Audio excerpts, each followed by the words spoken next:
तुम्ही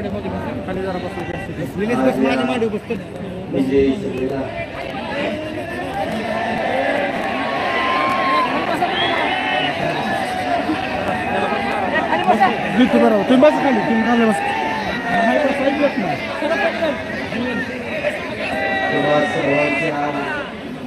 या उत्साहामध्ये या तालुक्याच्या विधानसभेची निवडणूक झाली. मी घेतो तुम्ही थांबा सर. या विजयी सभेला उपस्थित असलेले तुम्हा सर्वांचे लाडके नेते आदरणीय विजयदादा, ज्यांनी या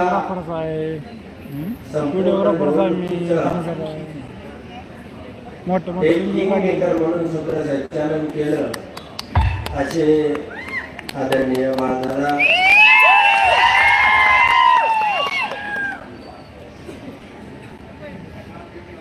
ज्यांचा आपण गेल्या 6 महिन्यापूर्वीच घवघवीत असं लोकसभेला एक चांगल्या प्रकारे चांगल्या मताने निवडून आले होते ते आपले खासदार धैर्यशील भैया.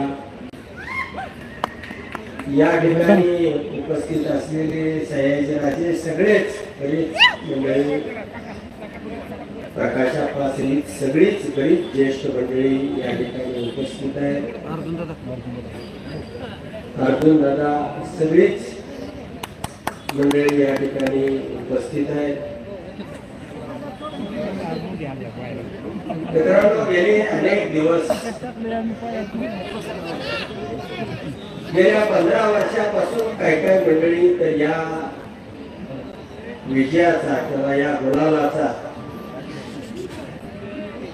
हा आनंद सोहळा या तालुक्यामध्ये साजरा करावा अशी तुम्हा सगळ्या मंडळींची अपेक्षा होती, इच्छा होती. परंतु त्या ठिकाणी आपल्याला अपयश येत होतं. गेल्या 6 महिन्यापासून तुम्ही आम्ही सगळ्या तालुक्यामधली ही प्रमुख मंडळी अहोरात्र माझ्या या विजयासाठी झटत होती, टोकाचे प्रयत्न करत होती. मित्रांनो, प्रत्येक निवडणूक ही काय पूर्वीच्याच हिशोबावरती किंवा पूर्वीच्याच ढाच्यावरती चालत नाही. अनेक निवडणुका या त्या वातावरणावरती त्या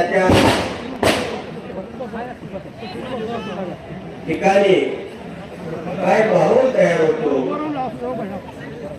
काय वातावरण तयार होतं आणि त्यावरती त्या निवडणुकीचं चित्र बदलत जातं. राज्यामध्ये आज त्या ठिकाणी जे वातावरण आहे ते वातावरण तुम्हाला किंवा तालुक्याचे मंडळीच्या लक्षामध्ये आलं नाही. त्याचा यथावकाश आपण विश्लेषण करू. तुम्ही गावागावामध्ये गेल्यानंतर त्याचं विश्लेषण करू. परंतु त्याचं दुःख नाही, आपला जो आनंद आहे तो निर्भरपणानं आपण सगळ्यांनी घ्यायचा आहे. हा विजय या तालुक्यातल्या सगळ्या जनतेला, प्रमुख कार्यकर्त्यांना मी अर्पण करतो. आणि गेल्या अनेक दिवसापासून आपल्या जिल्ह्यामध्ये जवळजवळ करमाळा, माढा, सांगोला, माळशिरस आणि मोहोळ अशी 5 उमेदवार आपल्या महाविकास आघाडीचे विजयी झालेले. या तालुक्यामध्ये अनेक प्रश्न आहेत. आपल्याला या तालुक्याला सतावणारा कायमस्वरूपी जो पाण्याचा प्रश्न आहे, कारण पाण्याची उपलब्धता आणि आपल्याला लागणारं पाणी किंवा आपण एक ना एक गुंठा जमीन ही सिंचनाखाली आलेली आहे. त्यामुळं आम्ही 4-5 लोक निश्चितपणानं त्या विधानसभा सभेमध्ये तुमच्या प्रश्नासाठी ते विधानसभा दलालून सोडू एवढं तुम्हाला या ठिकाणी मी आश्वासन देतो. या राज्यामध्ये वाटलं होतं आपल्याला सत्तांतर होईल, आपलंही त्या ठिकाणी ताकदीनं आपल्याला कामं करता येतील, परंतु माझ्या जन्म संघर्षामध्ये आणि चळवळीमध्ये गेलेला आहे. त्यामुळं तुम्ही काही चिंता करायची कारण नाही. जरी एकटा असलो तरी त्या देशाला बाहेर आहे. तुम्ही बिलकुल चिंता करू नका. थोडासा मला या ठिकाणी पार्श्वभूमी सांगायची. माझा म्हणजे राजकीय प्रवास हा चळवळीमधून झाला. ज्या ज्या वेळेला मोहिते पाटील कुटुंबाशी किंवा राजकारणामध्ये संघर्ष झाला, काही वेळेला पराकोटीचा झाला, काही वेळेला अनेक निवडणुकांमध्ये झाला, परंतु कधी असं बऱ्याच वेळेला व्हायचं की एखादा अन्याय मला छोटा असेल, एखाद्या पोलिसाने एखाद्यावरती, म्हणजे आमच्यात एक 7-8 वर्षाचा बाबर म्हणून मुलगा होता आणि तो किन्नर म्हणून गाडीवरती शीट वाहतूक करणाऱ्या गाडीवरती होता. सामूतला एका हवालदारानं त्याच्या पाठीचं चौड्या निघेपर्यंत मारलं आणि मग मला राहलं नाही. त्या ठिकाणी मी गेलो आणि त्या हवालदाराला बडवून काढला. मग असं अनेक टप्प्यावरती अशा संघर्षातून मी त्या ठिकाणी घडत गेलो, राजकारणामध्ये आलो. फार काय मला समाजसेवेचा फार मोठा वसा आहे किंवा असं नाही, पण संघर्षाविरुद्ध अन्यायाविरुद्ध लढणं आणि त्या परिस्थितीमध्ये म्हणजे कुणाची काल अजितदादा असतील, परवा देवेंद्र फडणवीस असतील, सगळ्याच्या विरोधामध्ये त्या ठिकाणी मी लढलो. परंतु भविष्यामध्ये आपल्या सर्वांना मी या ठिकाणी सांगू इच्छितो की निवडणूक किंवा राजकारण हा माझा प्रांत नाही, पण एक इच्छा होती की त्या वेळेला 2009 ला मी उभा राहत असताना असं वाटायचं की आपण एकदा आमदार झालं पाहिजे, या संघर्षामध्ये आपण उतरलं पाहिजे. आणि म्हणून निवडणुका हे माध्यम होतं, त्या माध्यमातून मी निवडणुका लढवत आलो.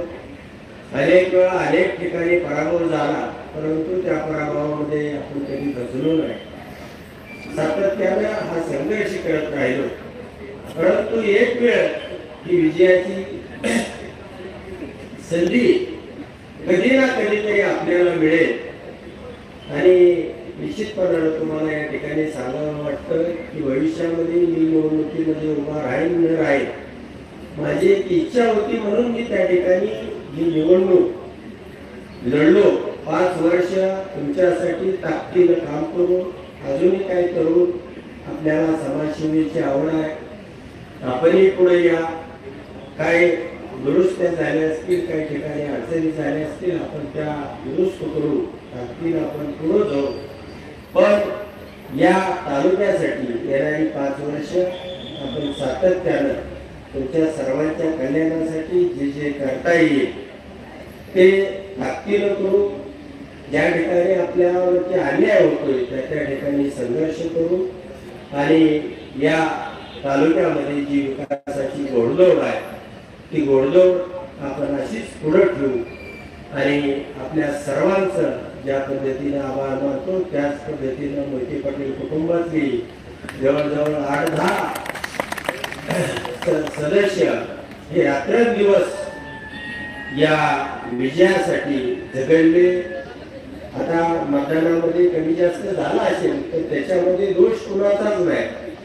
दोष हा लाडक्या बहिणीचा झाला, परंतु आता त्याला इलाज आहे. आपण घरी गेल्यानंतर आपल्या सगळ्याला तपासणी करावी लागणार आहे. हे आपलं कुणीच ऐकलं नाही. त्यामुळं प्रत्येक निवडणुकीमध्ये वातावरण तयार होत असतं. असतं ते करण्यामध्ये त्यांना यश मिळालं. परंतु मित्रांनो हरकत नाही, आपण भविष्यामध्ये सुद्धा चांगल्या पद्धतीचं काम करू. जे चांगलं करता येईल ते निश्चितपणानं या ठिकाणी करू. या सगळे या ठिकाणी प्रमुख कार्यकर्ते सर्वांचं पुन्हा एकदा मनापासून आभार मानतो. या ठिकाणी थांबतो. धन्यवाद.